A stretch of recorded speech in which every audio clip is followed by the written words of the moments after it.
Thank you, Ms. Melissa.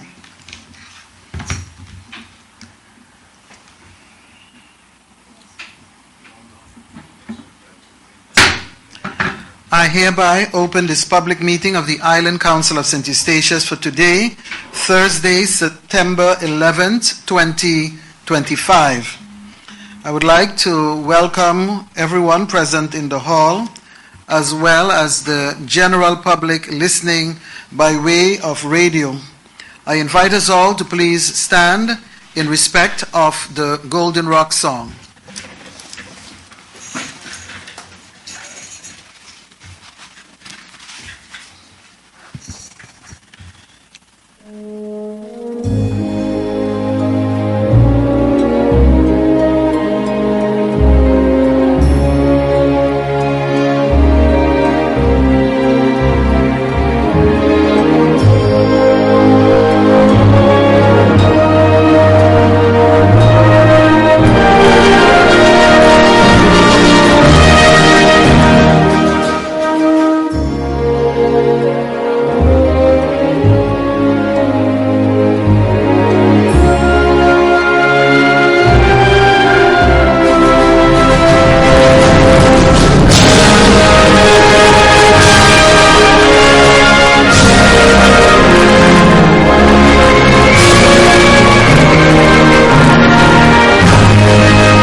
Be seated.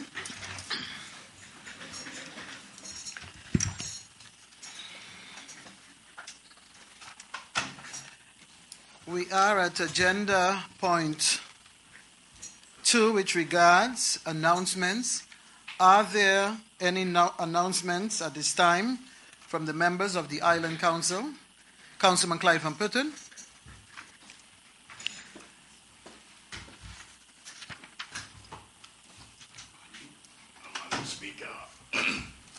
I don't have one code double as an announcement, but I think that we had the cuff of the grand celebration of 250 years of the salute, and I think that our national symbols would stand out very clear. I'm ahead of all of this. Each time we come to these meetings, I would hear you make mention of the Golden Rock song. And I would like some clarity on it, because I remember in the Island Council some years ago, we adopted the flag, the coat of arms, and we officially accepted by law that the Golden Rock will be the national anthem of station. But I keep hearing you mention the song. So I'm not in here this morning for any fight with anybody, but I would like to get some clarity. Is it the song, or is it the national anthem of station? For the record, I hope we could get some clarity on that, if not today, going down the road. Because I say this based on a formal decision that was taken by the Island Council. And I happen to be a member of that August body at that time. So I don't want to refer to it as the song, because even in other public events, you referred to the Wilhelmus as the national anthem. Wilhelmus is not my national anthem. The Island Council of Station adopted the Golden Rock into law as the official anthem of station. And I would like to get clarity on that. Thank you very much. Thank you very much, Councilman Van Putten. Your point is taken. You will get clarity on another occasion and not at this meeting today. I move immediately into agenda point 3. I am getting an advice here from the registrar that the wish is to adjourn the meeting briefly as we get ready to set the agenda that there is a need for deliberations with the members of the Island Council. So, the meeting will be adjourned for about 15 minutes. The meeting will be adjourned for 15 minutes until 2 minutes past 10. The meeting is herewith adjourned. So don't play with me. You don't play with my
I herewith resume this Island Council meeting of the Island Council of St. Eustatius for today,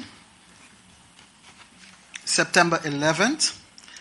We are at agenda point 3, and I've been informed by the registrar that based on the consensus arrived at by the members of the Island Council during their brief adjournment, is that the agenda that was published, I will read the agenda as published, and then I will read the new agenda as agreed upon by the members of the Island Council.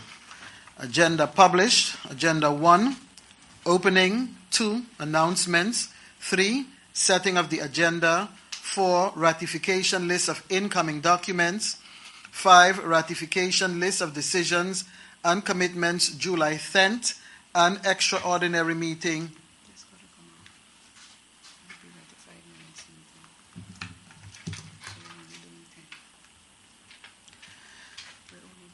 July 10th.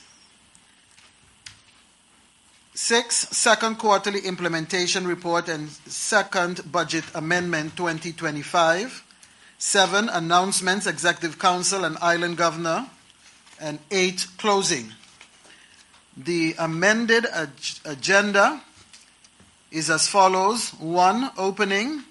2, announcements. 3, setting of the agenda. 4, ratification list of incoming documents. 5, ratification list of decisions and commitments of the July 10th meeting. The extraordinary meeting will not be included in this list. 6 will now be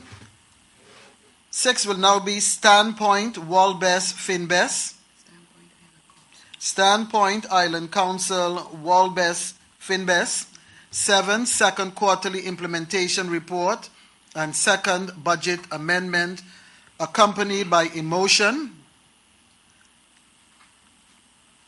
8 will be announcements, Executive Council and Island Governor, and 9 will be closing.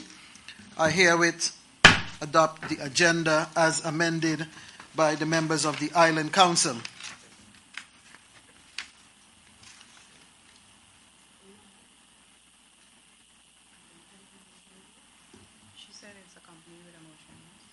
Yeah, it's accompanied by a motion.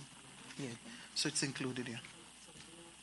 No, it's accompanied by a motion. Yes, that is agenda point 6. 7. We move immediately into agenda point 4, ratification list of incoming documents. You have all received the proposed handling of the list of incoming documents, and if we can agree, we can ratify the handling of the list of incoming documents as proposed. I look to you, members of the Island Council. Any comments regarding the list of incoming documents? I herewith ratify the list of incoming documents.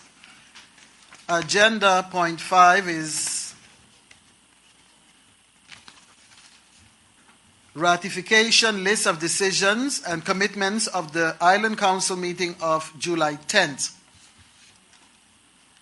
Are there any comments from the members of the Island Council with regards to the decision list of the July 10th meeting? I herewith ratify the agenda point, the decisions of the Island Council of July 10th.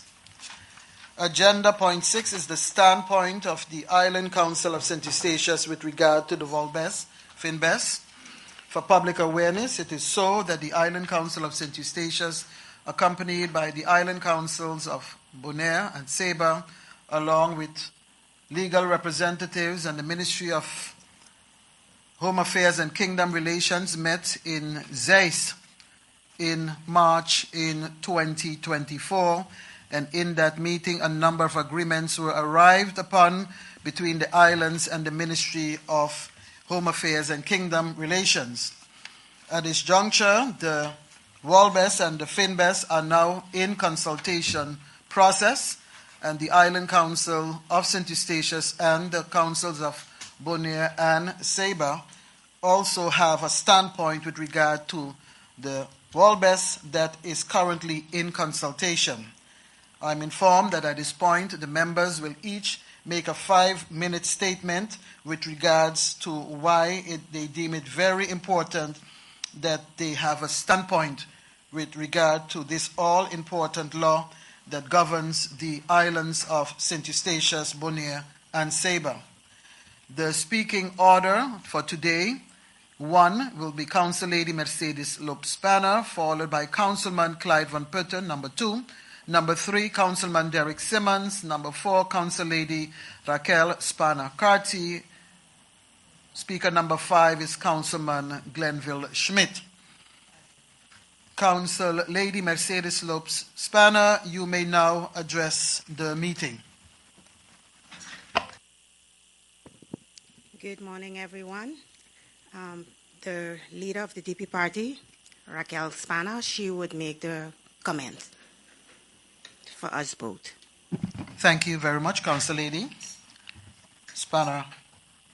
Lopes-Spanner. I now give the floor to the second speaker on this topic, Standpoint Island Council, Walbes Finbes. Councilman Clyde Van Putten, you may speak. Madam Speaker, members of the Council, those listening by the social platforms, for a moment I pondered that if I should really make any comment on this. I think I have said so much with regards to this, but there will be people when we don't listen, be that real. I have been talking about the cunning, hypocritical attitude for a while on the part of the Dutch. I think that everybody knows that leading up to this status that we have, that Statia was very clear in all the 3 referendums that they had. I think the last one clearly said that if we were the only one to be the Netherlands Antilles, then so let it be. The powers that be impose what we have on us. And I would recall, Madam Speaker, a former minister of Home Affairs and Kingdom Relation, Elizabeth Spies, came with a very comprehensive report in the aftermath of this whole affair with this new status. And she did mention that a 5-year evaluation was necessary and that the islands will be determined whether they want to proceed in this construct, yes or no. To this day, the Dutch government have never accepted that report in its totality, never mind to deal with the evaluation of the various islands, because all 5 islands had referendums to see what they think about this status. And I think convincingly the people of Statia again give their opinion on this. I have had a lot of consultation meetings with different officials. And I remember when they were on the cuff to remove my government, the then Secretary General, Richard Fanzol, in a meeting at the Wilgen House with my advisor and his advisor at the time, when the meeting got so hot, he said to me that these islands don't mean anything to the Netherlands. And I think that is clear. Because then those of us who know the history, especially our political history, would remember that in the aftermath of Suriname obtaining its independence in 1975, when the then federal government in Curaçao that was headed by the then PNP leader, Juancho Everts, they too were acting up as the Netherlands Antilles, but particularly Curaçao, because they were not in agreement with a number of things that the federal government at the time was doing in Holland. And I think it was Joop den Uyl, the Prime Minister in Holland at the time, leader of the Labour Party, warned Willemstad that if they are not careful, they would send their independence by mail. Not email at the time, by post. So send a letter indicating that they had the independence.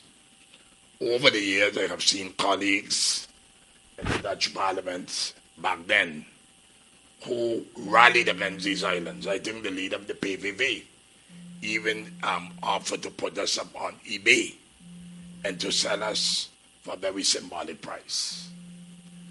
Things have changed because for geopolitical reason, they want to have a stake in the islands. And the people will have to decide that. But I think that you made mention of the meeting that we had in 2024, I was saying 2023, but indeed in March of 2024 on the bills. And I remember in that meeting where the federal government was represented by the then State Secretary, Mrs. Van Huffelen.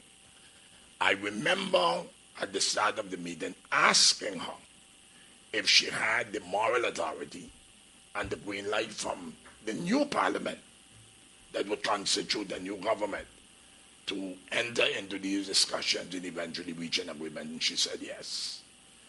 We know the history when Mr. Zabo, who is now the past, came in.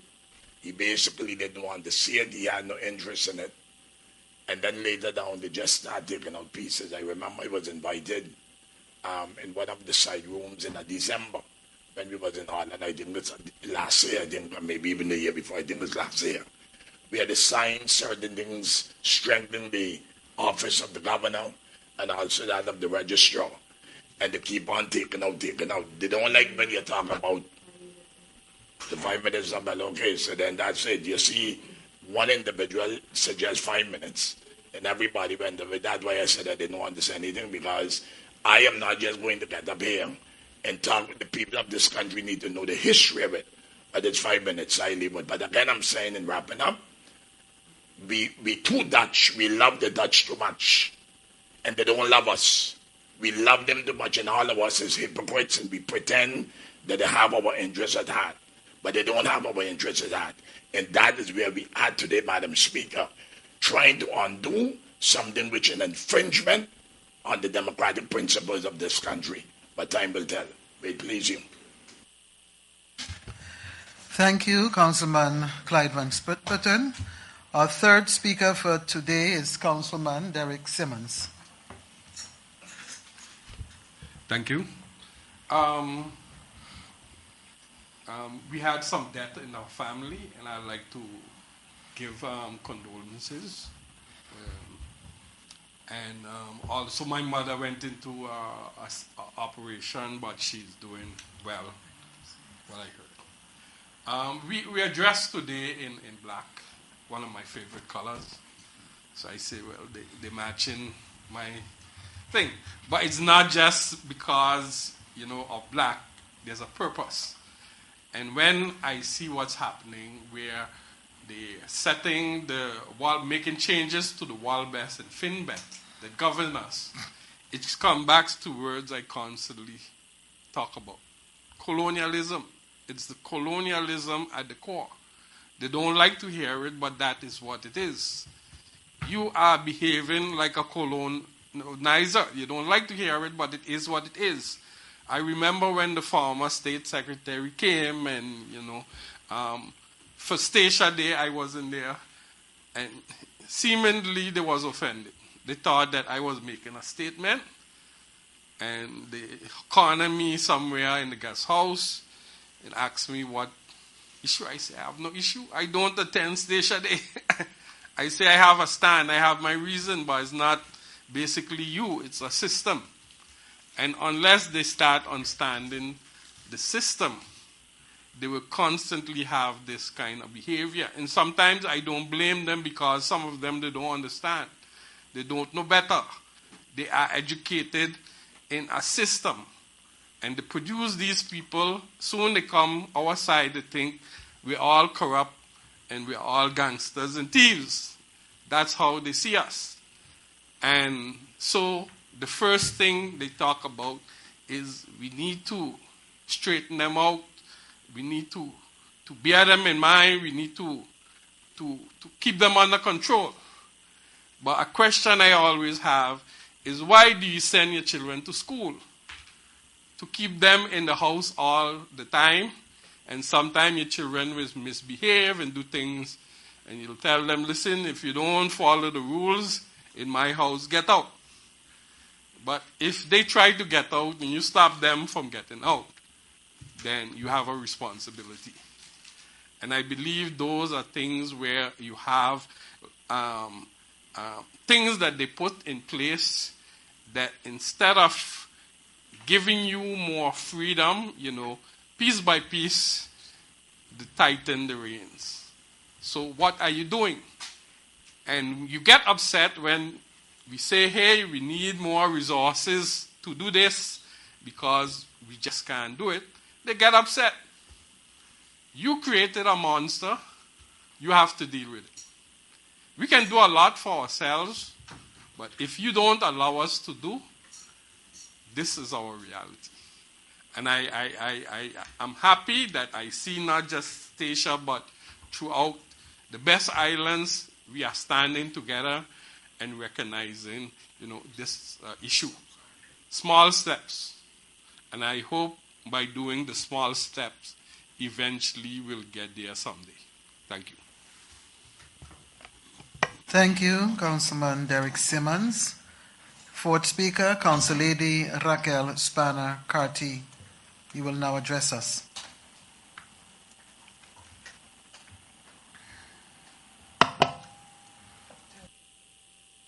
Everyone, we wear black today because we are mourning the loss of what we feel is May the 2nd Schap, our authority, especially as elected officials, to have a say. Now for our island, it hits a little harder because we went through an intervention where the Island Council had diminished authority, where you felt like you were silenced or had less to do in your role. As representatives that took part in a 3-day discussion, it hit us extra hard to see that at the end of the day, you still can decide what you're going to take and what you're not going to take. And it feels disrespectful. It feels like your word is valued nothing. And as was mentioned already, Van Huffelen at the time was just as demotionaire as the current government. So we wondered then what made her word at that time less valuable than the one now. All we are asking is not just for a seat at the table, but to be equal partners, and for this to be seen and to honor the agreement that we made. And that is what we mourn today. Thank you, Madam Chair. Thank you, Council Lady Raquel Spanner-Carty. Fifth and final speaker on this agenda point, Standpoint Island Council, Walbest Finbest, Councilman Glenville Schmidt. Thank you. Thank you, Madam Chair. Hello. Yeah, okay. Thank you, Madam Chair. Good morning to members of the Council and also to those in our public gallery and those following us by various media. Before you start my clock, Madam Chair, I also want to, Councilman Simmons said he had some death in the family. He didn't mention names, but I also want to express, maybe he's referring to my good friend, Charissa Screwhart, who died several days ago. And I really want to express from this podium to the family and friends, loved ones of her, on her untimely passing. She's been a long-term dialysis patient. For reasons, we know the limitations here on our island. She's been resident at the White and Yellow Cross Foundation there in St. Martin for many years already.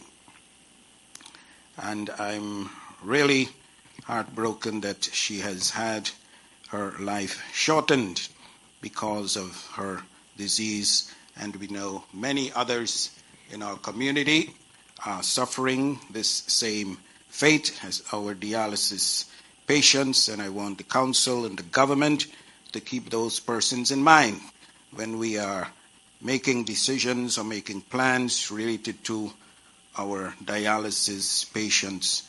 So again, to the family and friends, accept my sincerest sympathy on the passing of again, a good friend, Sharissa Screwhart. On the issue that we are presenting at this time relating to the Walbes-Finbes matter, yes, we're here dressed in black today. First time, I think, at least in my council experience, and also before, I don't think I've remembered a time when the Island Council held such an action. I actually went on Google, because first word that came to mind is a ludic accent, to see what the real meaning of that word is. Well, there are different meanings, being playful, etc., but the meaning that maybe suits us more is an original idea that we are expressing ourselves today. Yeah, Madam Chair, sometimes I really wonder what my purpose and my role here is as an Island Council member. We're here as Island Council members, I think first and foremost because we are representatives of the people of Statia, representatives of this community. In a democracy, you are expected as a representative that you live among your people so that the people can elect their peer or their peers to represent them. And that means a person that lives in the community of the voters, knows the daily life experiences of the voters, and knows how to translate and transfer the needs and necessities of that community to others, whoever those others may be. And in that role, Madam Chair, sometimes it seems that we as representatives of the people, that our voices are oftentimes not heard, are not adhered to. I know in the European Netherlands, they put a lot of value on the opinion of the gemeente. When the government wants to do whatever in the Netherlands, the opinion of the gemeente matters a lot. The opinion of the burgemeester matters a lot. But here in our situation, it seems that we're on a lower tier.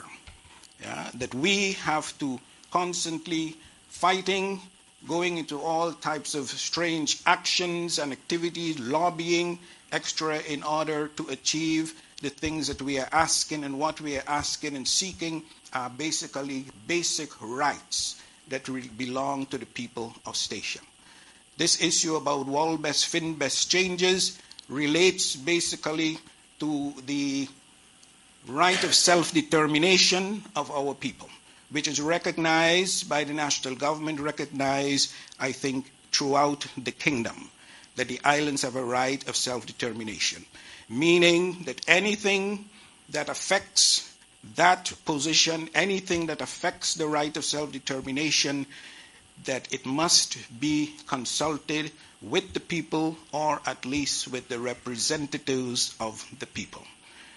So it is unfortunate that today, again, we have to take this action to dress in black to express our concerns and feelings with respect to this matter, when we have gone through, as you've heard already, days of conferencing with the former State Secretary, and we came to certain agreements, and now one State Secretary can decide that he wants to do things different without coming back and consulting with the islands and taken over by, in middles, another State Secretary. So I hope that our message reaches and lands where it's supposed to land, in The Hague, and it's not only Statia, but we've heard that the other islands, Bonaire and Sabre, are also undertaking similar action. So again, I hope that this message gets across. I know it's not going to end here. We're probably going to have to follow up with other steps in order to get our message across and to get the necessary changes that we seek to what they are trying to do at this time. Thank you. Thank you very much, Councilman Glenville Schmidt. I will now allow the registrar to read a joint press statement from the Island Council of St. Eustatius, Saba, and Bonaire.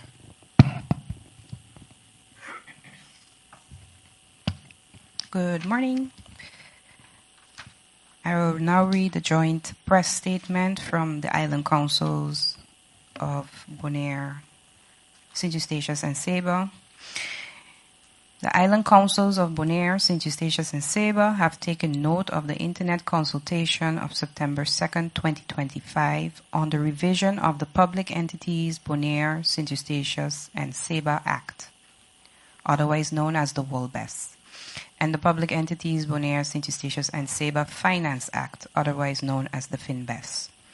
The Island Councils expressed their surprise and disappointment that they have once again not been adequately involved in this change to the constitutional basis and structure of the islands. After all, Article 209 of the WOLBES guarantees the right of the public entities to participate in the preparation of legislation and important policy proposals concerning their tasks, powers, or circumstances, taking into account their practical knowledge.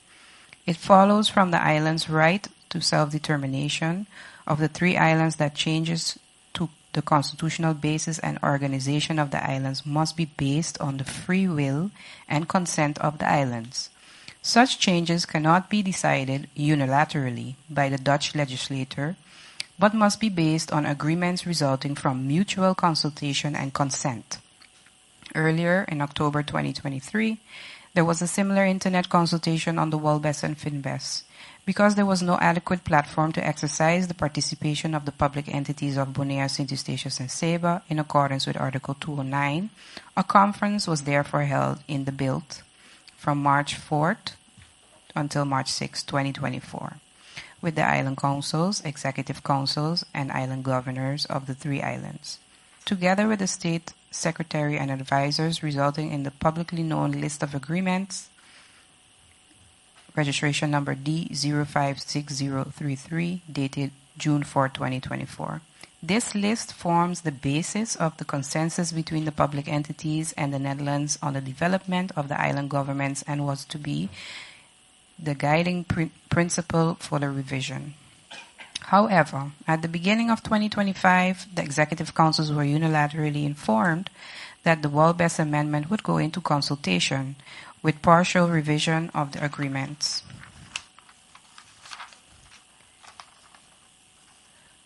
With partial revision of the agreements made, without consultation or communication. Attempts by the island councils to enter into talks with the then State Secretary Zabou met with a rejection by the State Secretary. The current bill reflects this one-sided approach and is again in violation of Article 209 of the WOLBES right of self-determination of the three islands, without adequate participation of the island councils. The island councils of Bonaire, St. Eustatius, and Saba consider this unacceptable. All changes made to the WOLBES and FINBES must take place in accordance with the agreement list that was made in the Bilt, and be in line with Article 209 of the WOLBES and the island's right of self-determination. Deviations from this are contrary to the spirit of the WOLBES and the conditions under which the three islands joined the Dutch state system in 2010, and can only be decided with the consent of the three islands based on free will. The Internet consultation that has just started therefore lacks legitimacy. The only option is for the parties involved to sit down with each other again. As far as Bonaire, St. Eustatius, and Saba are concerned, this should happen as soon as possible.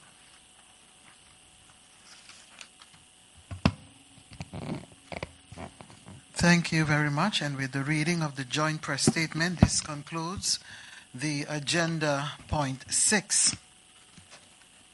We move now into agenda point 7.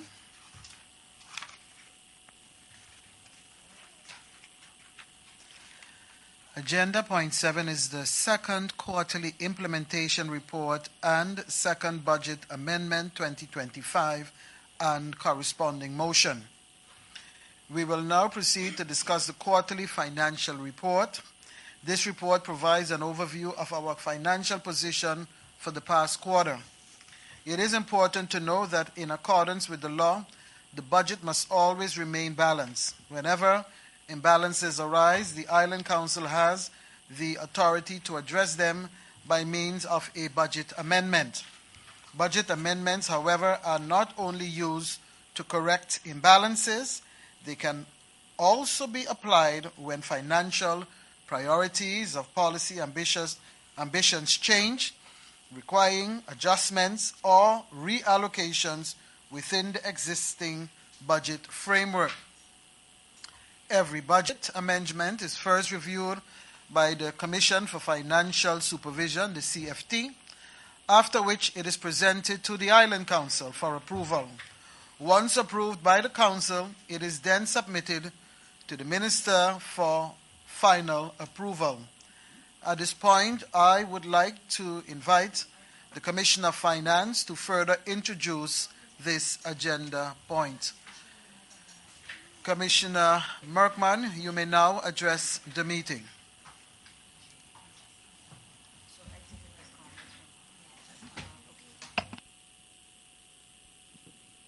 Thank you, Madam Chair. Before us today, we have the adoption of the second quarterly implementation report for 2025. Alongside that, we have the second budget amendment for 2025, and the proposal is to adopt both of these. These 2 points has already been extensively discussed in the Central Committee meeting, and I will go through a short introduction, and then Mr. Tuitt will come and give a more short elucidation of the points that were the highlights of this quarterly implementation report and budget amendment. In this report, implementation reports, in the status reports a surplus of 2.1 million by the end of the second quarter of 2025, which coincides with the half of the year. So if you have a budget of, let's say you have a budget of 50 million, by the half you technically would go out that you would have spent half, which is 25 million. And we have a surplus. We have of 2.1 million. It is important to emphasize that this is a preliminary result, and based on the current situation, the realized result for the second quarter of 2025 is slightly higher than the full year projection of the first amended budget by 2%.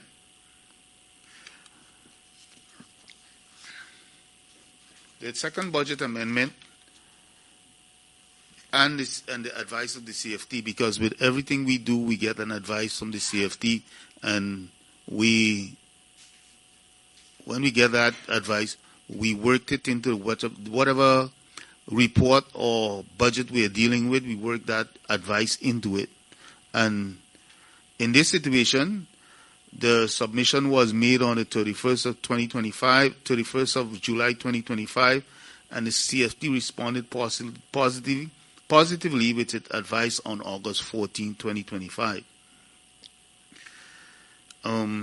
I will not go into, Mr. Tuitt will go into the revenues, the amount of revenues that have been realized in the first quarter, and where we get the 2.1 million surplus. The expenditures also, he'll go into the expenditures, where the expenditures are currently 44%. So we are a little bit below, our spending is a little below, but we expect as we go towards the end of the year with road repairs in the airport, the harbor, and subsidies, that this would catch up to the spending for the rest of the year.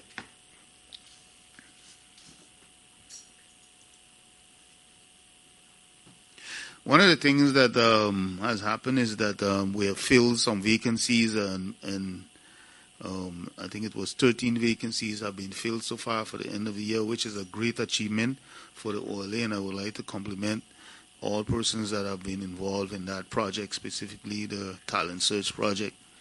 But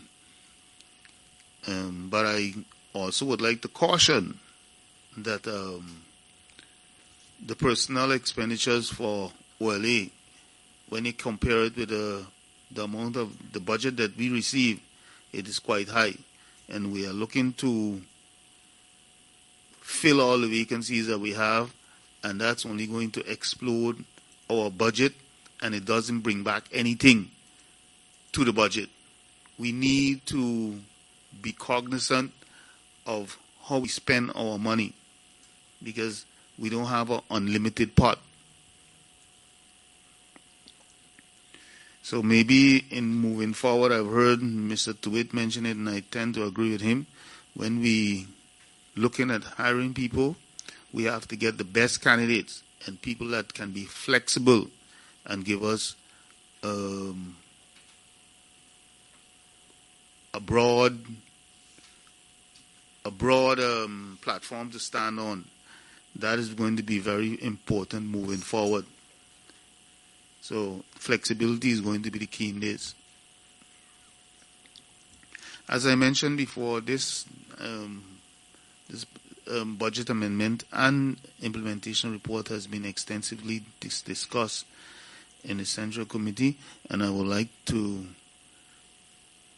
request the indulgence of the Council as I ask Mr. Tuit to come forward to expand on the budget, on this implementation and budget amendment.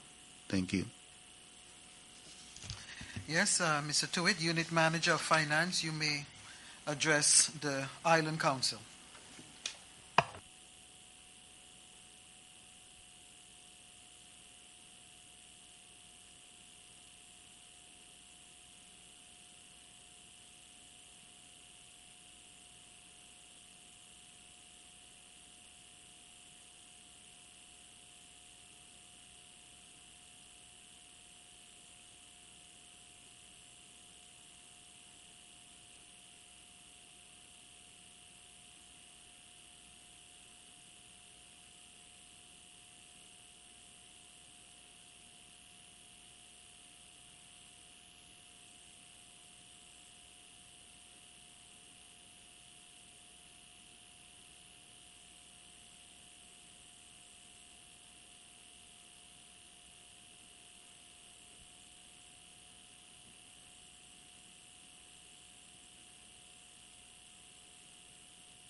Hello?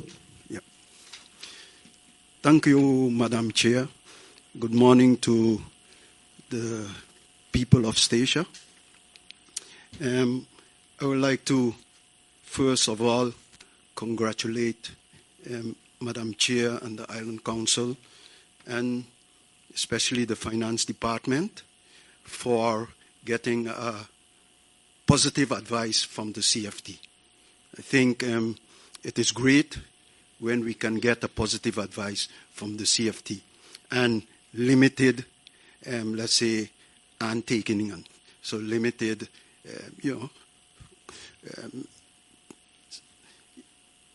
comments, limited comments. If, first of all, as was stated already, the budget for 2025 up to the second quarter showing a profit of 2 million. Then if we project it through to year end based on the adjustments that we have right now, then we will end up with a profit or surplus of 1.4 million. So that is looking reasonably good as far as that is concerned. We will quickly go through the limited comments that CFT gave. In reality, they only give actually one comment. And, and that had to do with they're telling us that we should look at the vacancies that are there, and also look at the subsidies, because those on the expense side are not being realized the way they were budgeted. On the,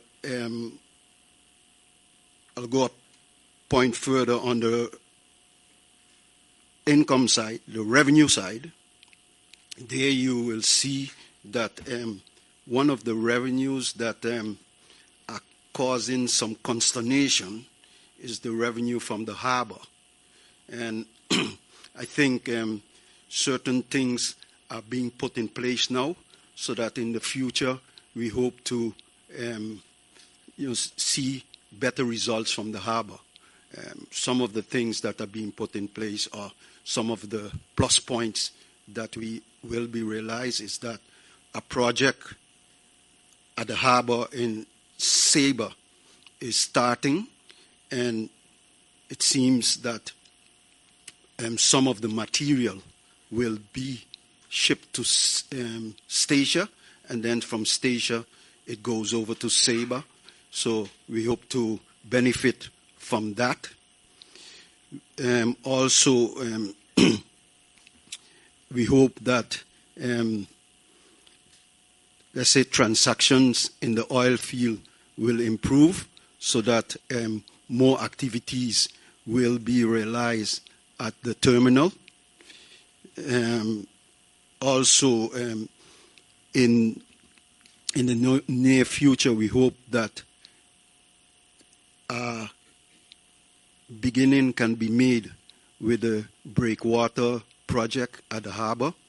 And if that is done, then probably also something can be done with the yacht haven so that Statia can begin to realize and get some yachts to come to the island, and that will improve the revenue also of the harbor.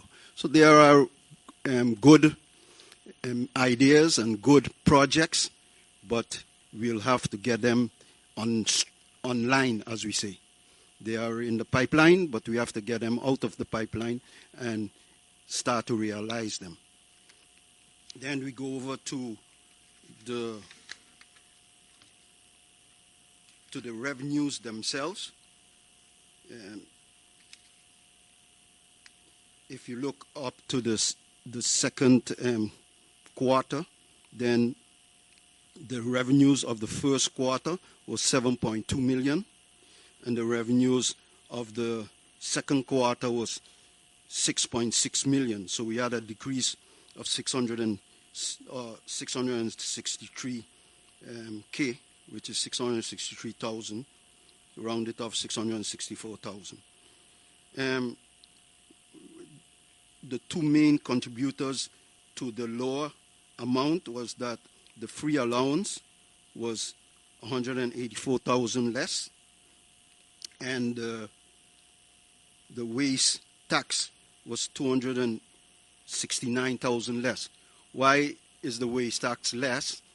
Because the wage tax is assessed in the first month of the year.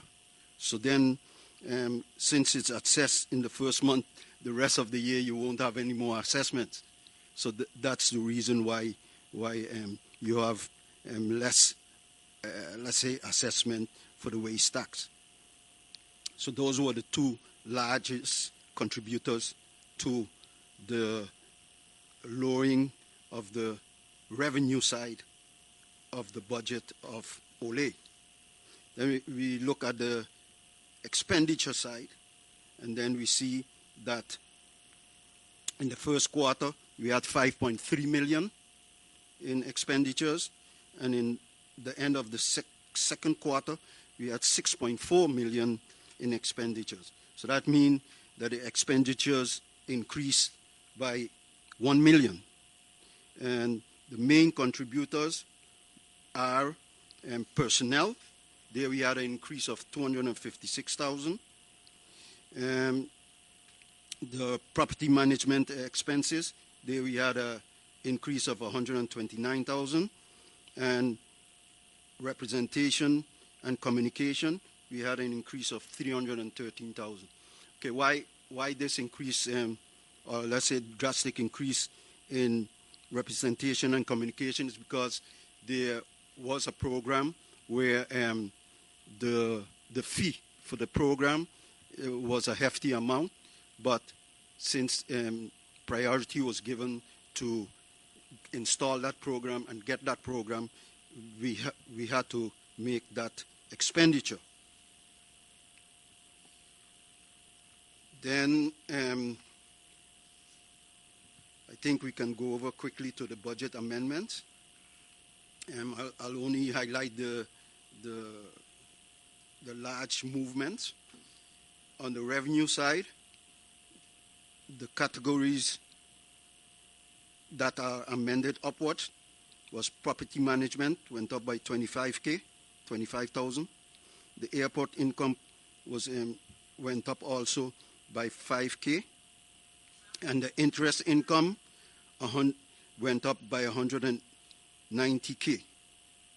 Now, talking about the interest income, as you know, that we had, let's say, a misfortune because the free allowance for the first 6 months, we only received them in June.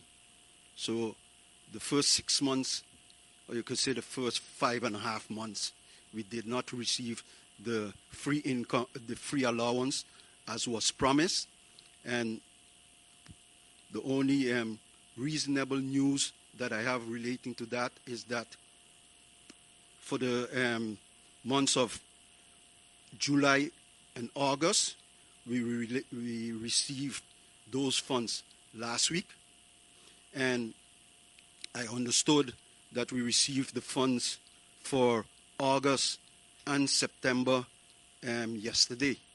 So at least now the CFT and BZK are complying with the agreement that we have with them, which stated that and the FinBest also states it, the WorldBest and FinBest also states it, that we have to get these funds up front. So the funds we are now in September, we have to get them at the end of August. So we have to get them up front so that we can, make our expenditure or cover our expenditure during the month. So since we receive October now, we are on the, not October, September, since we receive it, we getting on track the way it's supposed to be. And we hope that it will remain that way for the rest of the year and in the coming years. Revenues that were adjusted downwards were the local revenues or the local levies by 75K, waste tax by 10,000, and harbor by 379,000. So there you see that we adjusted the revenue that was projected for the harbor by almost 400,000, which is 380,000. Then the main expense categories consist of personnel. The net effect was 310K, 310,000.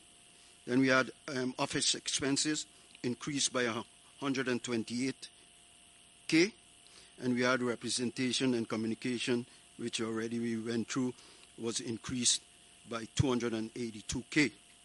The main expense categories that were adjusted downward, accommodation expenses was adjusted downward 44K, property and management expenses 95K, and general expenses 176K. So there, those were the main categories that were adjusted in with the amendment that was made for Ole. If we go to the cash flow, we can see that there is a positive cash flow, so that is good news. And I think we will continue with the development, and we will have to confirm this with the Executive Council still, but most probably the third quarter UVR, so the third quarter implementation report, probably will have also a third amended budget, because as we are heading toward the end of the year, expenditures and incomes that we don't think will be realized, then we should adjust them in the budget. But as you know, the Executive Council has to make the priority, and once they make the priority, then those adjustments can be realized. So, Madam Chair, I think I gave a little overview, and I hope that the Commissioner, the questions that they are, we'll see how the Commissioner could answer them. Thank you.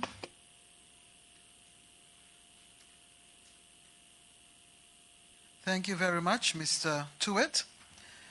We go into the first round. I look to the Council if there's a need for debate on the agenda point in question.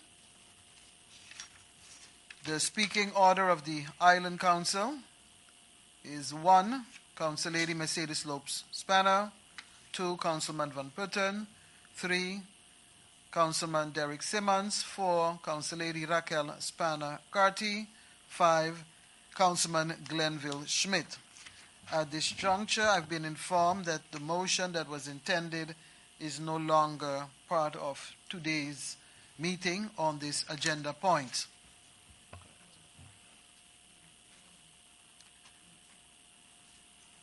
At this point, I want to propose that the speaking times are 20 minutes in the first round and 10 minutes in the second round. Can the Council support this proposal? 20 and 10. You may address the floor, Council Lady Mercedes Lopes Spanner. Good morning, everyone, again. I would like to ask, Commissioner mentioned, he mentioned that Mr. Truitt commented that the government should hire flexible persons. Meaning what? Meaning hiring someone as an all-rounder that they can move around to help the different departments. Because I expect government is definitely hiring the best persons possible for the job. So when you mentioned something like hiring a flexible person, I want to understand what they mean by that. I also mention is made of the late receipt of the free allowance in June 2025, and I just heard him mention that they received something yesterday or whatever. What were the repercussions of government, and what was done to speed up the payment of the free allowance? Are there any tangible documentation of letters that was sent to the ministry requesting them to comply with their obligation to pay the fee allowance in a timely manner?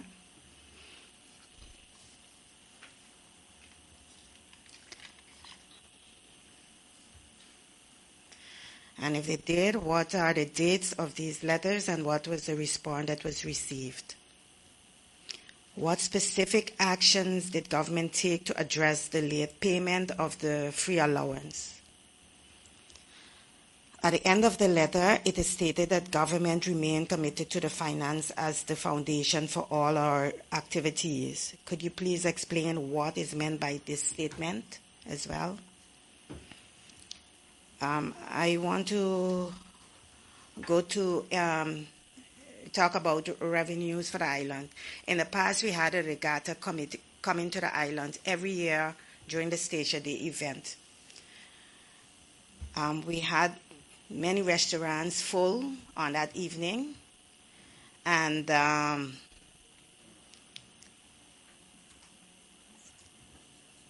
they used to come to the I was coordinator then for the Station Day event, and we will make sure schedule a good band and so for when the regatta was coming. So because they would come to the stage and they would drink a lot and they would party where monies were spent.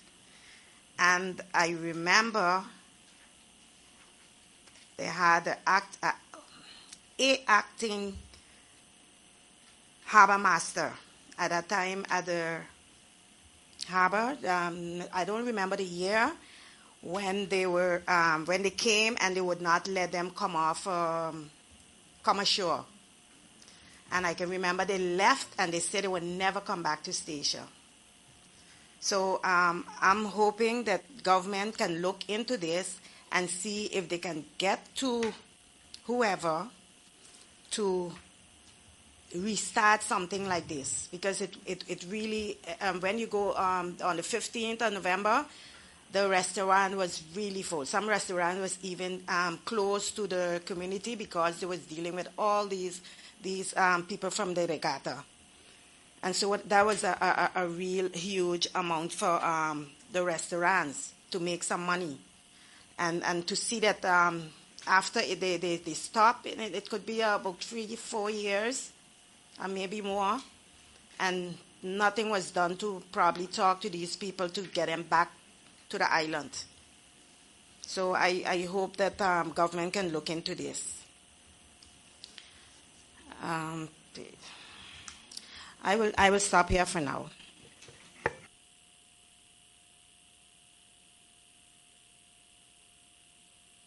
Thank you, Council Lady Mercedes Lopes-Spanner. Councilman Clyde Van Putten, you may now speak.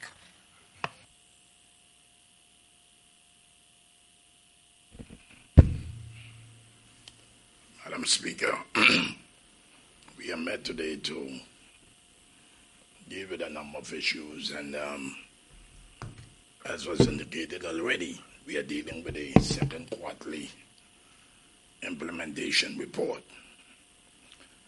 And Speaker, sometimes I often question if it makes a lot of sense to come to these meetings and spend hours in debating, asking questions that commissioners becoming upset that you ask questions, sometimes you're not getting the answers, commitments are made, and then we leave and we come back and repeat over and over and asking the same questions.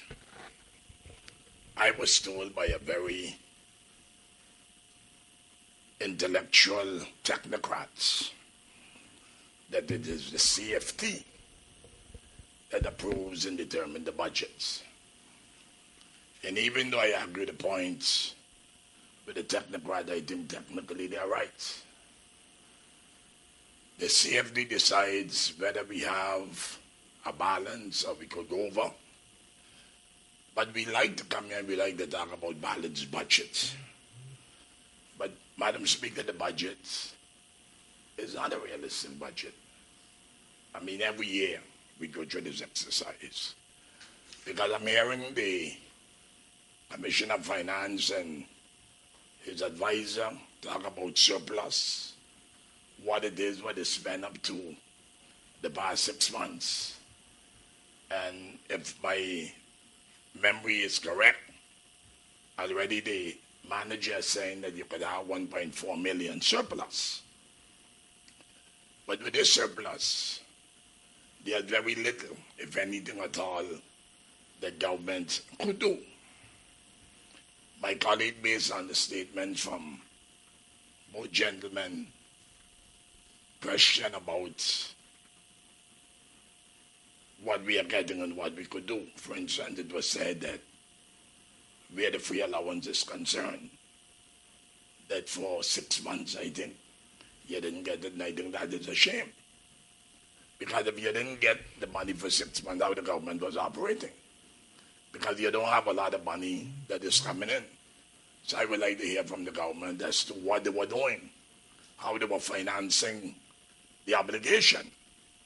And as the colleague rightfully said, what action did the government take, to point out to the Netherlands that this kind of repulsive behavior is unacceptable. I think during the meeting of the Central Committee, the whole discussion of filling of government vacancies, there's a number of vacancies that need to be filled. And basically the Dutch is demanding from the island that they have to put all of these things in place.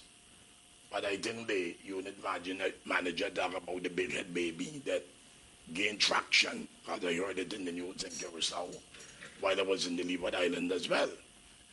And I agree with the statement that you need to have a structure, an organization structure, with as qualified as possible, highly qualified and talented people in order to carry out, the responsibilities that is required from that organization.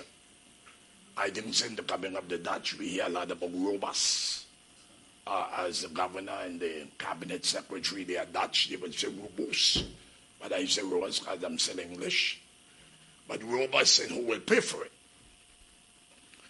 During the meeting as well, I asked the government to explain its policy where hiring is concerned.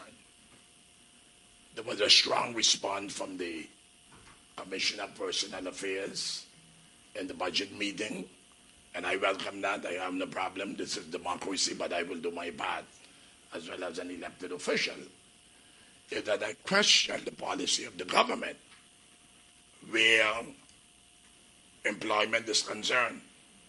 Because I have seen recently a number of appointments. As a matter of fact, since this government came into being, I have seen a number of appointments taking place. And I know it will go out there, and they would say that I am against appointing individuals, and I have no problem with that, because all the years I have defended and stood behind what I have said. But I accuse this government of engaging in the practice of weakening the private sector. And I say this because I have seen in recent time where we have a number of individuals who were gainfully employed in the private sector, I would say with reasonable salaries, and not against individuals, but we see slowly but surely they're being brought into government. And sometimes I really wonder what is the added value. Because we need a strong public sector, but we also need a strong private sector. I think in the past, one of the colleagues asked the government to present a plan, civil servant plan, employment plan, the people that they need, how they intend to go about this. And the government promised in meetings that this would have been presented. And to date, I have not seen, Madam Speaker, that this was presented to the government.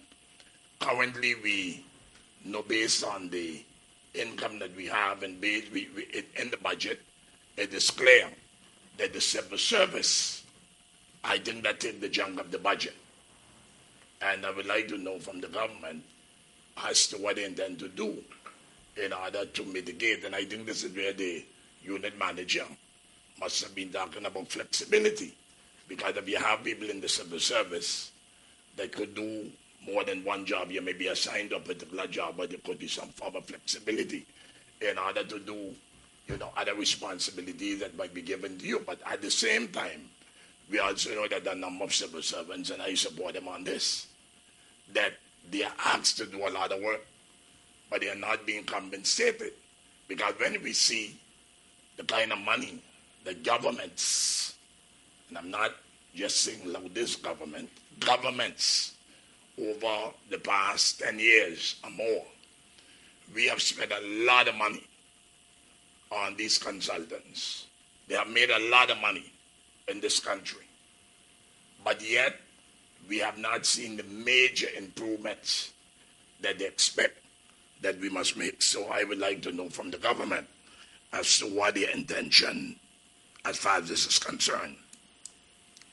I heard mention also made about the lack of performance in the sense that a lot of the projected revenues that government expected to collect, that they are not forthcoming. I know in the past period, it was said that government has a lot of money out there on the road. And there was one point in time where I think on our farm, maybe during the Francis II government, that there was an effort. And the idea came about the tax department collecting the monies, and I oppose that because the tax department has no right to interfere with the finances of this entity. They must handle their own thing, we handle our own thing. But I know the government back then was talking about having a bailiff, or maybe having somebody in the Department of Finance specifically responsible in dealing with this particular thing. I would like to hear from the government if there is a short-term, medium, or long-term plan, because I get people coming to me all the time complaining that they are not getting their bills for the land rent and other monies that they may owe government. So I would like to hear from the government specifically as to what plan that they have in place. Then we have a number of monies that are placed in the budget all the time. I just heard my colleague make mention of the untimely passing of a resident. I want to make use of this opportunity to express indeed words of condolence to the entire family, especially to Claudette and Michael, with the passing of their loved one. Very exceptional character. And I know that her thoughts and dreams was always to be on her home island. But because of the situation, she had to be in St. Martin. But what is the situation as far as the dialysis center is concerned? Because I know in the past that this was a big discussion when the two esteemed gentlemen in my faction served as commissioners. That a lot of questions at the time and pressure was placed on them to actually deal with the situation. I think that we hired a qualified nurse to conduct a report, and then monies had to be paid, contract had to be made. This was not the case. What is the status of that situation? Because we need the dialysis center. I think very much in the same building, I think, if I'm not mistaken, there was a meeting with a company from the Netherlands who, let's say, erased the fears and concern that we had about the water, an emergency, and the person having to go, if there was an emergency from here to St. Martin, from Station to St. Martin, it is closer than from Bonaire to Curacao, they said. But Bonaire have a dialysis center, and their water is no better than us, and it is functioning for some years. So I would like to hear from the government, what is the status? Did the lady ever get paid? Did the report that the Island Council had commissioned, did we ever get it? If we didn't get it, why? And how soon we will get it? When can we expect that we'll set up a dialysis system in the island? We are now in the hurricane period. We know the situation with the hurricanes when our people have to go prematurely instead of St. Martin. Those have to go 3 times a week. We know what it was when they had the COVID, how bad it was for our people. What is the status as far as that is concerned? And I have always said, I'm not going to say this morning that the CFD right now to send the money. When they talk about the cutting the other day, I say the right to cut it, because we make too much. Because I came up at a time and period, Madam Speaker, when this was a resilient country. We scarcely get money from the federal government. We know the federal government had a responsibility to finance the shortfalls of the budget. And I remember too many commissioners, like my old good comrade and friend, Eric Enriquez, going to Curacao and talking about aumento. He wanted increase. And you had to do a lot in order to get the assistance. But I also know back then that our people find ways and means to survive. But everything we want, we tell you about basic care. If we supposed to start the department, we tell you basic care. If we want to move the spike to put it on another end of the building, we tell you basic. Where basic care get all of this power? Is basic care run in this country? Did the people of Statia vote for basic care? Or we vote for the Island Council, and the Island Council appointed 2 commissioners to sit on the executive council with the governor. And each meeting, whether it is dealing with quarterly report, it's dealing with budget, I keep asking government, what is your plan to increase revenues, to generate revenues, and to become less dependent, less beggars on the Dutch? Because if we continue to beg and be dependent on them, this is the result we're going to get. They're going to do what they want. I heard the esteemed former minister, now unit manager, talking about giving a positive advice, and maybe I should congratulate government as well. Somebody this morning said in a meeting, I only congratulated to it. I congratulated everybody, but I asked the question, why now that we get an unqualified end of the year financial statement? All the problems that different commissioners of finances have been getting over the years to convince CFT. And I have a problem with CFT because the Dutch is hypocrites. I said it before and I'm going to continue to say it. My colleague talked about this colonial system that we are living under. The CFT is not applicable in the national government in Holland. The CFT is not applicable to the municipal government like us in Holland. But you know why? We are thieves. We are gangsters. We are idiots in their sight. So that is why they have to have a CFT. Poirier, who was a very outstanding financial man, he went on to be Prime Minister of the Netherlands, Antilles, I think on 2 occasions. And he always said there should be no in-between the government and the parliaments or the executive council and the island council. Why, with all the checks and balances, why should the CFT be in here? And I hear people talking about constitutional reforms. But are we truly serious about constitutional reform?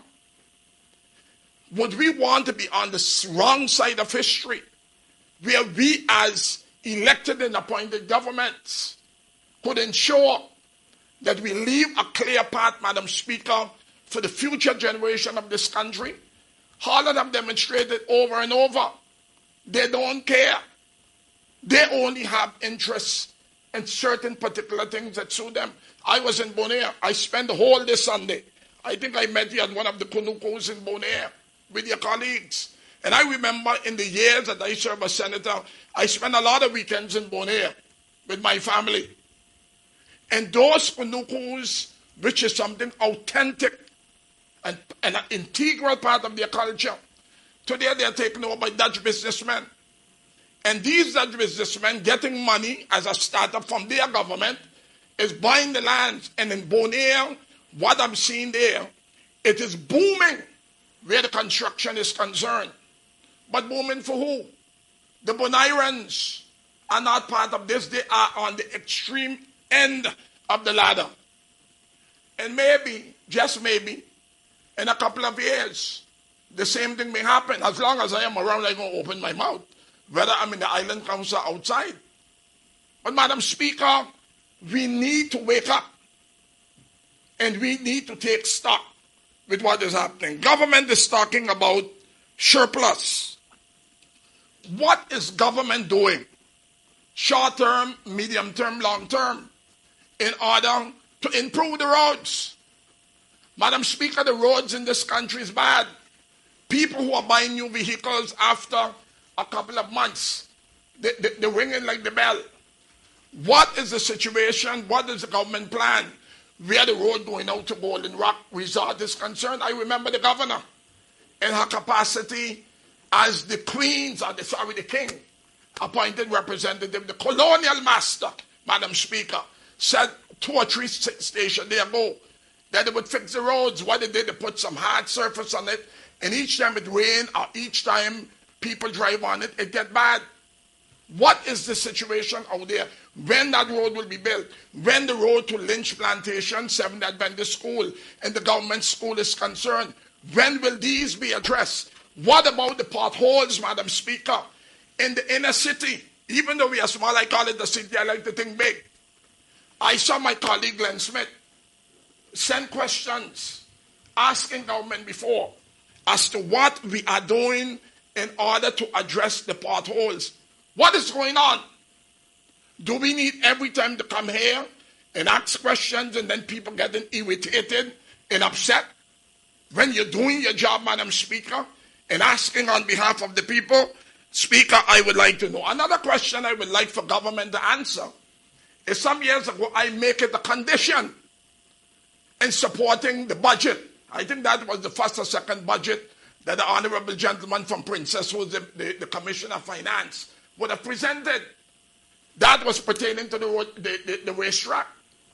My colleague, Lady Spanner Lopes, talk about generating revenues when these, whether it is the bike race or it is the regatta, and I couldn't agree more than with her. Bonnie have a regatta coming up next month. St. Martin have one. St. Kitts and Nevis have music festivals. And Dominica, they have the Creole. There's all kind of different things each year that will attract people to come to your country and help to generate additional revenues.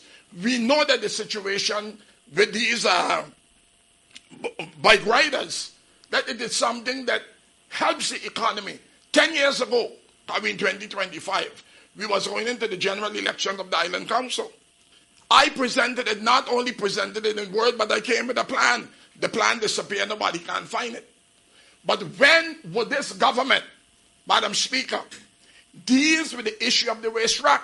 When these two gentlemen form part of the Executive Council, they put certain things in place that at least we could use in the Selandia area in order for us to have a more safe, organized, coordinated situation. We are 10 years later, Speaker, and I think they went in what year, I don't know exactly, but whatever it was, 2 years ago, almost 3 years ago, and what is happening? So can I hear from the government as to when the racetrack would finally get the attention? How the money is in the budget.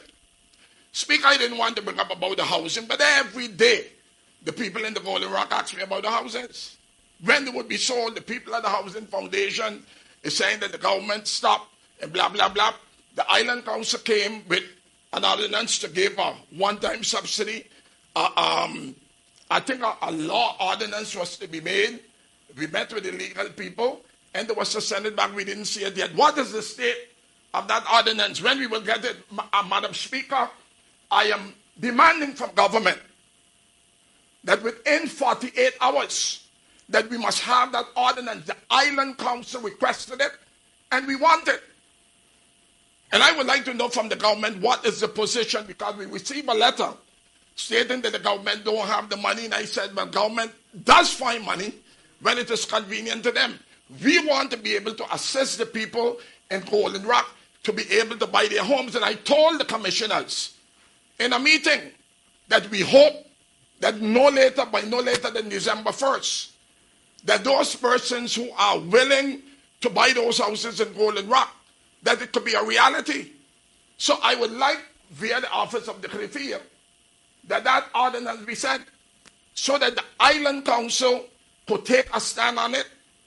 Because this Island Council, I said all the time, Madam Speaker, it is God and then the Island Council. And I'm not going to be a part of a renegated body where seemingly people don't want to respect the authority of the Island Council.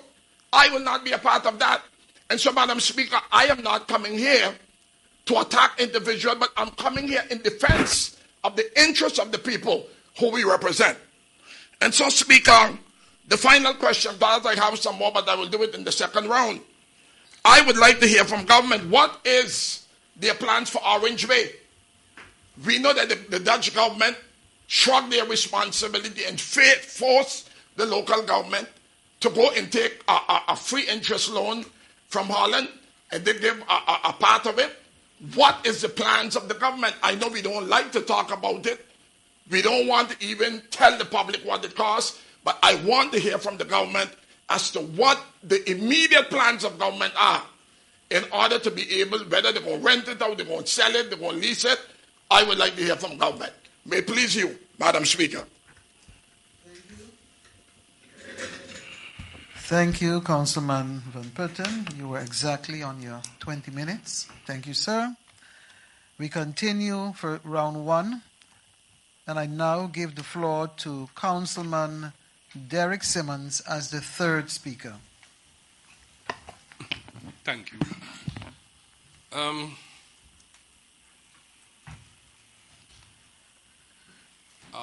We discussed the situation with the budget amendment in the Central Committee meeting.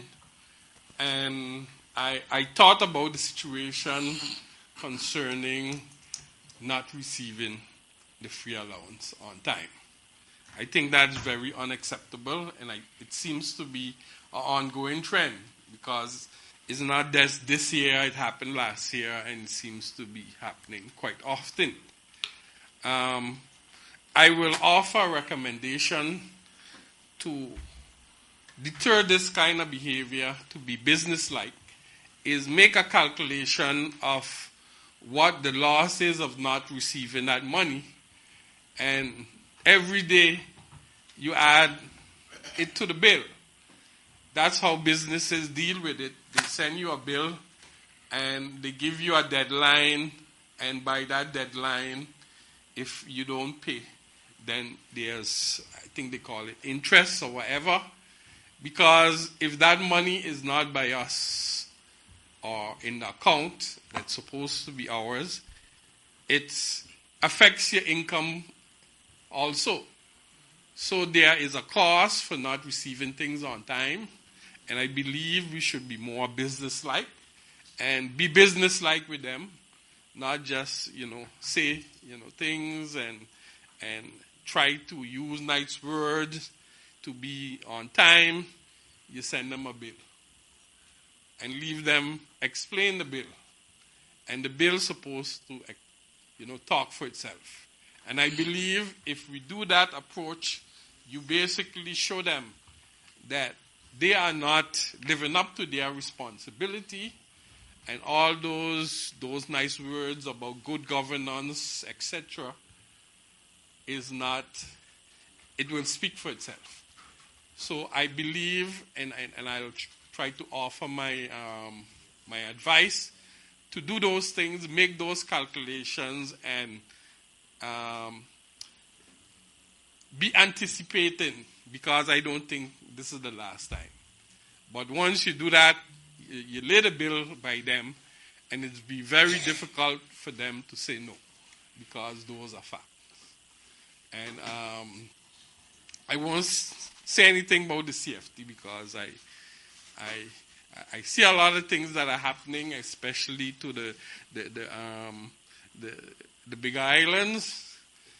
I think they are not really helping the situation. They're just guiding the system to remain how it is. That's the way I see it, and I'm sorry if others feel offended, but it is what it is. And I'll leave it here. Thank you. Thank you, Councilman Derek Simmons. Council Lady Raquel Spanacarty, I now give you the floor.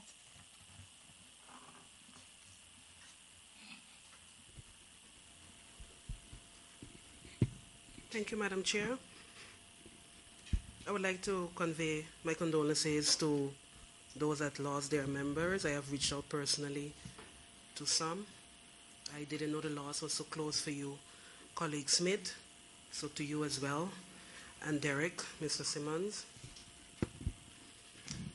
When we lose young people, we tend to ask why. Especially as a council, we tend to see our future in these young people. So to lose them before they even had a chance hits a little harder. So this is a loss that I know will be more difficult than many.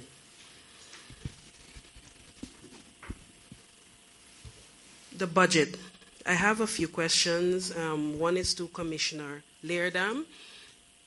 I know she attended, along with Personal Affairs, a birth, and I was wondering her experience and if it was fruitful, if she noticed a difference or if it is something that government should look into doing on a regular, and maybe even hosting one in the region, because it was one that was held in the Netherlands, and rightfully so, I feel we should be partial to our Caribbean people. My next question is,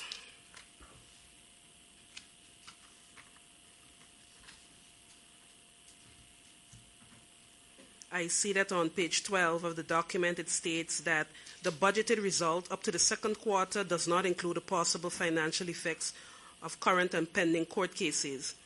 I was wondering if there was a projected total or any expectation surrounding what we might be looking at, the amount. I have another question that was already mentioned or asked, but I would like to spin it a different way, in the sense of on page 52, the proceeds from collection old receivables is at 0.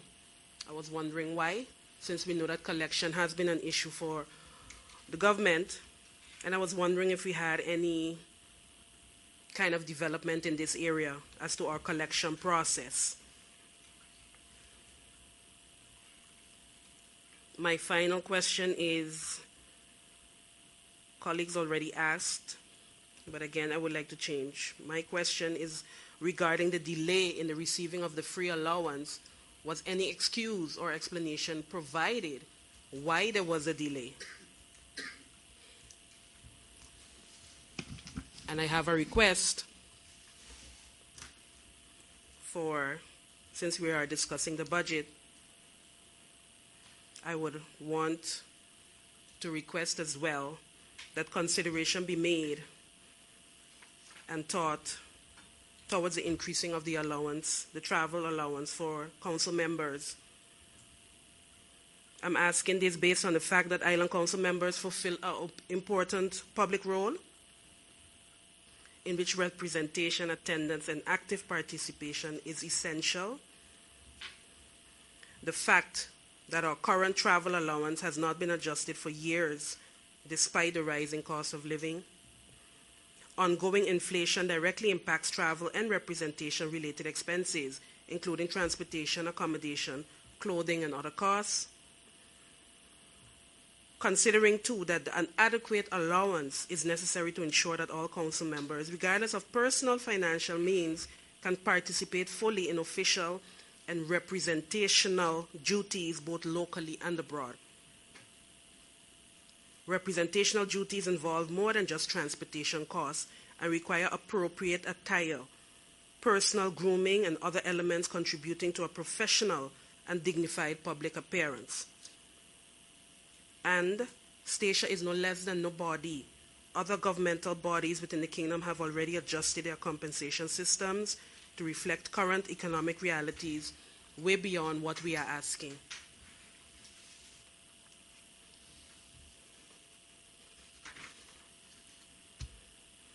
So my specific request to you all is to review and adjust the current travel ordinance for council members, of course taking into account prevailing inflation rates and cost developments, and to include in the revised framework not only travel expenses but also reasonable representation related costs, as I mentioned before, clothing, grooming, etc.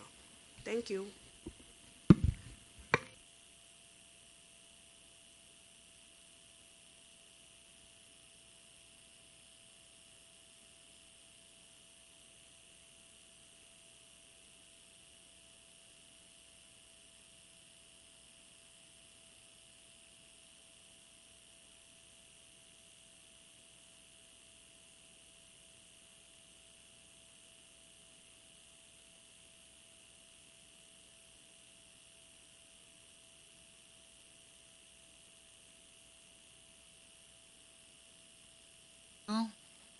Council Lady Raquel Spana-Carty.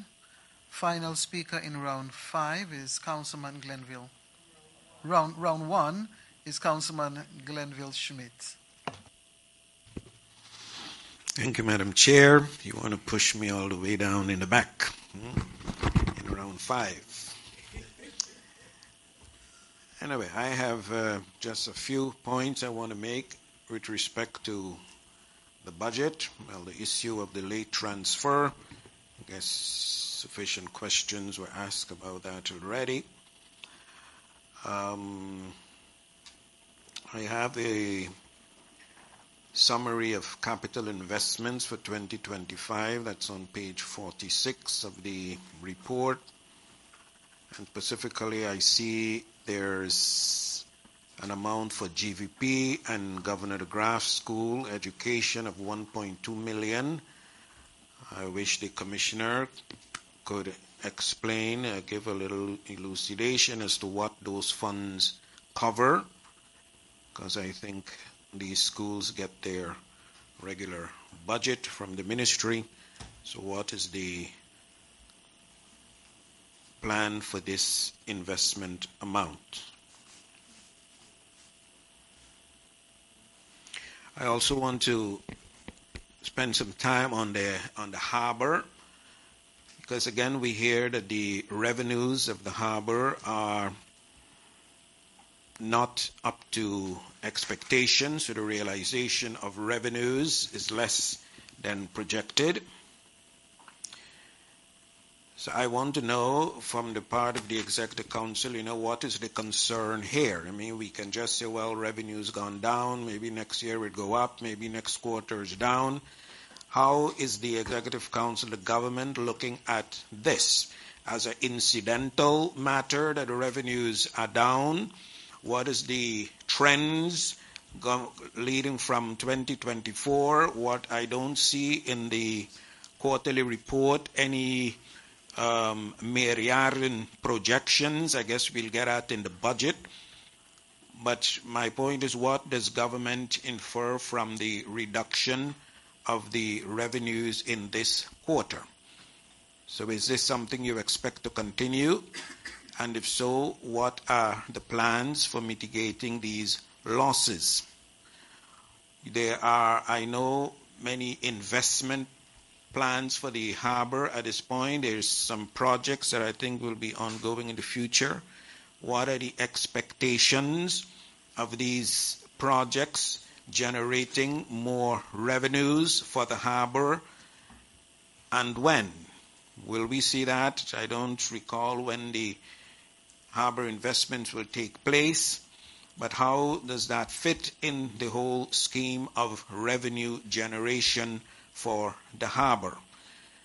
As we know, the harbor, and we also mentioned the airport, are our two main sources of economic activity in the island. So again, my question is, what is the long-term view or the long-term vision of government with respect to these two, and also specifically with respect to the income generation? And also, what are the projections also in terms of expenses? As we know, there's also a large expense budget connected to these two departments. In the past, there's been talk about further commercialization of these two departments, further potential privatization. What is the view of the current government with respect to further commercialization and privatization of these two entities?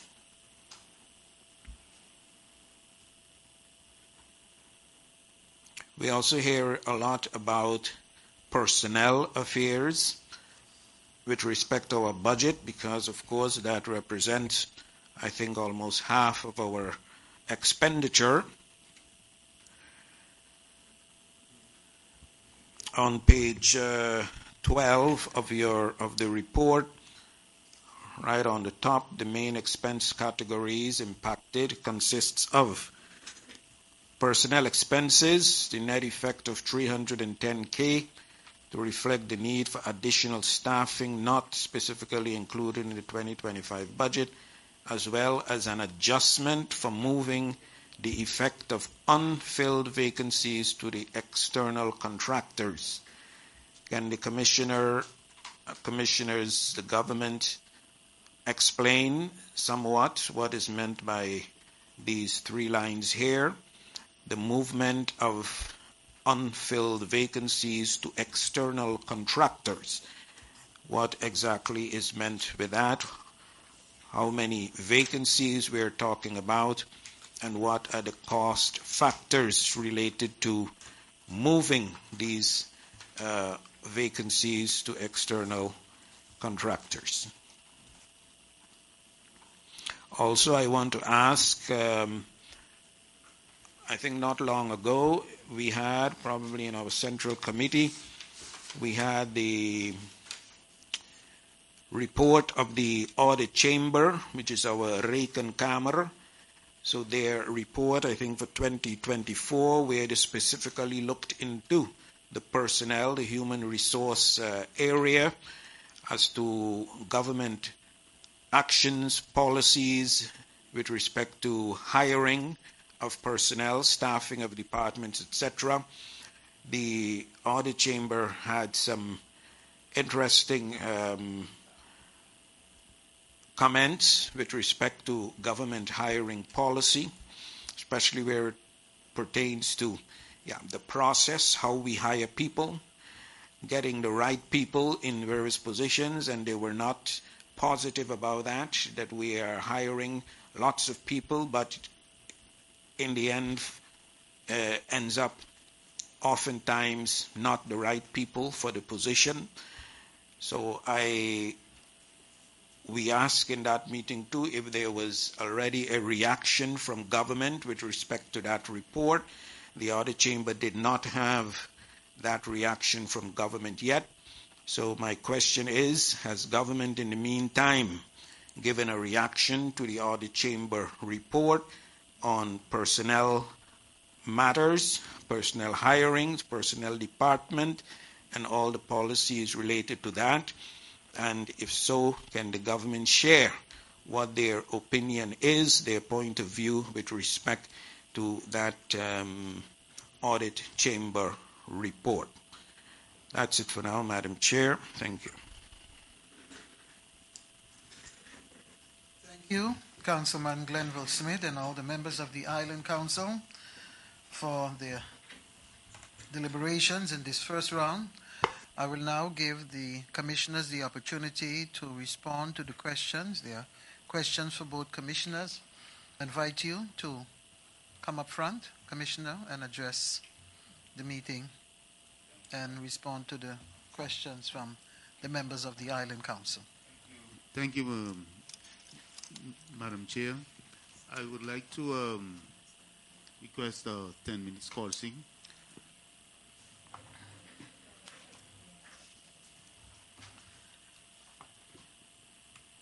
Thank you, Madam Chair.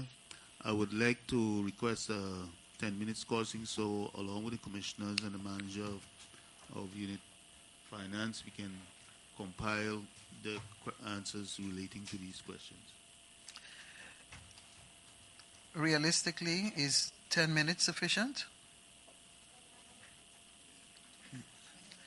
Okay, I will give you 17 minutes, and then it brings us back here at 12 noon. 20 minutes, then we will be back here at 3 minutes past 12 noon. The meeting is herewith adjourned briefly.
I herewith resume this Island Council meeting of the Island Council of St. Eustatius for today, Thursday, September 11th, and we are addressing agenda point 7, second quarterly implementation report and second budget amendments.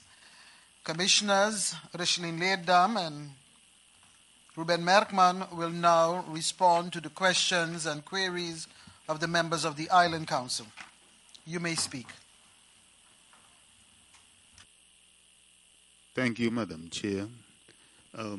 As we are standing here, both of us, we would like to indulge your permission, if it's possible, that as we go along the questions from the various members, if I can answer the financial part and those questions that relate to Commissioner Leerdam, that she answer them so that they be